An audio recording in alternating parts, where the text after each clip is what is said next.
Support teams face the same question 50 different ways. Every variation hits the expensive LLM even when the answer is identical.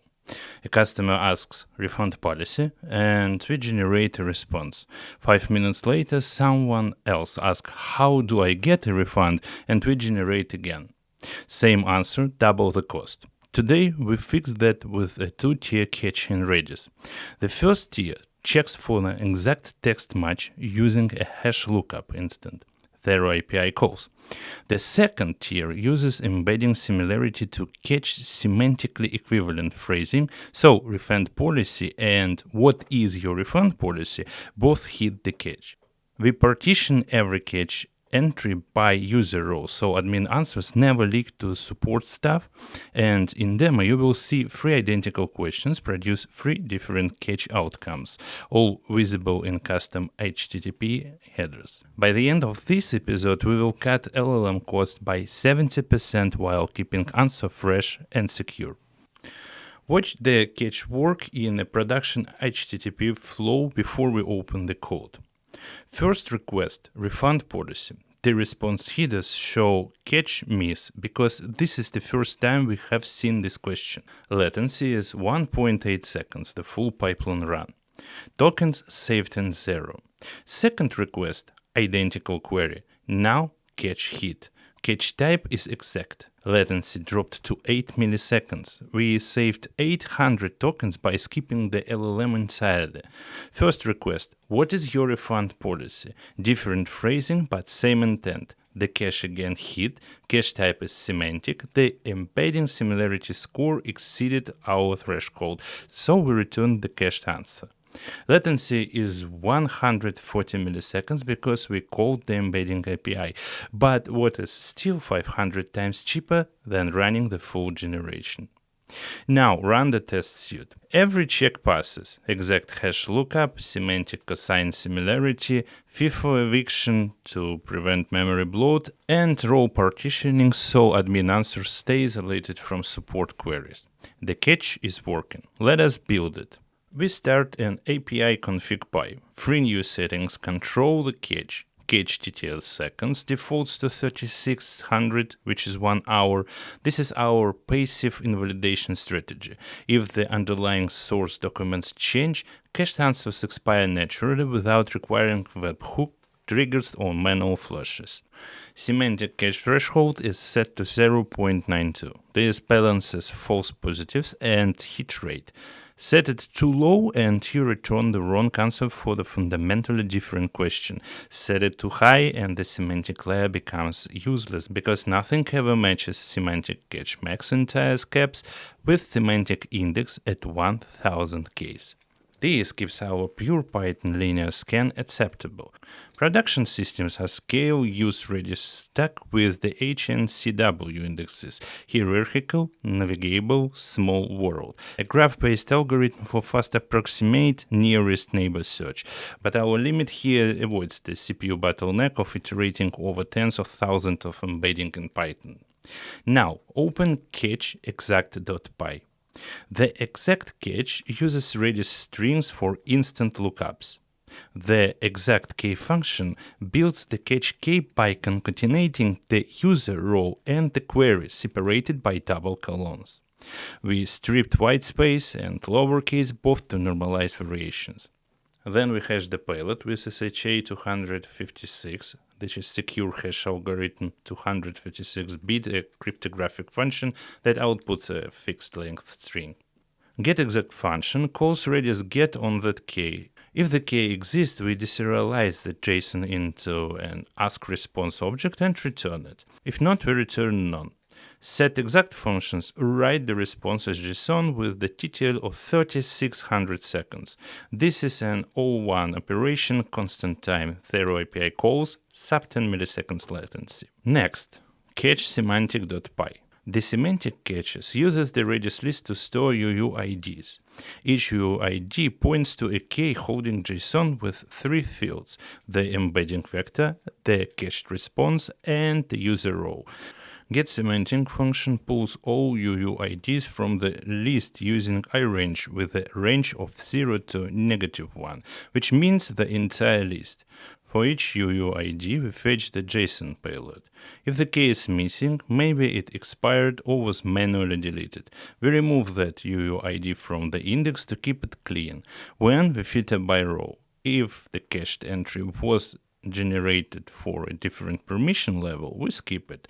For the remaining entires, we run cosine similarity function in pure Python. This function computes the dot product of two embeddings vectors, divides by the product of their magnitudes, and returns a score between 0 and 1. If the score exceeded our threshold, or 0.92, and we have a valid response, we return it. Otherwise, we return none. setSemantic function appends an UUID to the list and writes the JSON payload with the same 1-hour TTL. Then it enforces first in, first out eviction. We check the list length. If it exceeds 1000, we pop the oldest UUID from the left and delete its corresponding key. One important trade-off: semantic caching is not entirely free because we must call the embedding API before checking the cache. However, embeddings models in 2026 cost about 1/10,000th of a cent per call, while generative LLMs cost around 500th of a cent per request. That's a 500 times cost difference. Even when the semantic cache misses, we still save money compared to skipping the check and always running the full pipeline. Now open cache middleware py. This is the orchestration layer. The cached-ask function wraps our core RAG logic. It takes user query, callable that runs the full pipeline, the user role, and optional settings and embedding function. First, it checks the exact cache. If we get a hit, we return immediately with cache metadata showing hit, cache type exact, the latency in milliseconds, and the estimated token saved. We use the hard-coded estimate of 800 tokens per ask for demonstration purposes for now. Real production system track actual token usage per request. If the exact cache misses, we embed the query. This is the single API call to the OpenAI embeddings endpoint. Then we check the semantic cache with the embeddings. If we get a hit, we return a cached response, but we also immediately save that exact query variation into the exact cache. The next time someone asks that specific phrasing, it will trigger a zero latency exact hit instead of requiring another embedding call. If both caches misses, then we have to run the full pipeline. After all, we save the result into both the exact cache and the semantic cache. Now open API routes ask.py. The ask question route is the fast API endpoint that clients call. It takes an ask request body with the query and user role. First, it runs the security guardrail from episode 4. If the query is blocked, we return the blocked response immediately. Then it calls cached ask passing a lambda that closes over the user role and settings. The lambda calls run ask function, which is a helper function that runs the retrieval pipeline, generates the answer, and wraps everything in an ask response object. This is the same logic we built in episode 4, absolutely unchanged. The difference is that now it is wrapped in the caching middleware. After cached ask function returns, we inject custom HTTP headers into the JSON response. Cache shows hit or miss. Cache types shows exact or semantic when applicable. Latency miss shows the total time in milliseconds. In tokens saved shows the estimated token savings. These headers live outside the JSON body, so client applications can log metrics and measure cost savings without parsing the response structure. This is a best practice for the observability in the production APIs. One final note on cache invalidation. Our 1-hour TTL is a passive strategy. If the underlying source documents change, for example, if the company updates the refund policy, cache's answers become stale hallucinations. The TTL ensures they expire naturally within an hour. An alternative approach is to use webhook triggers on document updates to flush related cache keys, but we don't not implement that here. Another risk is cache poisoning. If an attacker successfully bypasses the security guardrails and gets a malicious response catched, subsequent legitimate users asking similar questions might receive the poisoned payload. Role-based partitioning and the enforce of block layer from the episode 4 mitigate this risk by ensuring that only validated safe responses enter the cache. One concurrency edge case. Our first in, first out eviction in a set semantic function uses sequential radius command. In a high-traffic production environment, this lacks atomicity. Two requests could evict the same case simultaneously, or the list length could change between the check and the pop. Production system wrap this operation in a radius Lua script or a transaction to ensure atomicity. For our local development setup with the moderate traffic, the current implementation is acceptable. When should you use exact versus semantic caching? Exact caching works best for the frequently asking question bots with fixed phrasing, where users type the same question word for word. Semantic caching handles natural language variations, which is critical for support copilots where customers phrase the same intent dozens of different ways. Using both together gives you cost-optimized performance. Instant hits for exact matches, fast hits for semantic matches, and full pipeline executions only when both caches meet. In our test with two-tier approach intercepts 70% or more of repetitive questions, cutting LLM costs dramatically while maintaining answer quality.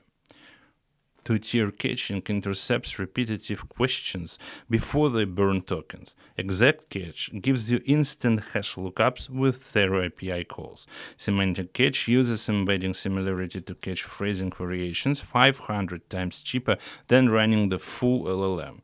Role-based partitioning prevents cross-permission answer leaks. As the series continues, we will build an evaluation framework to measure retrieval quality and cache regressions before they reach production. Cache first, generate only when you must, and your API bill will thank you. If you found this video helpful, learned something new, or discovered ways to simplify your workflow, boost your productivity, or even save money, please subscribe my channel and hit the like, because it really helps me to grow and keep digging to discover new things and continue creating more content like this. Also, leave a comment below with your thoughts, questions and experiences. My goal is for us to learn, grow and build real AI expertise together, and your feedback is an important part of that. Thanks for watching and see you in the next videos.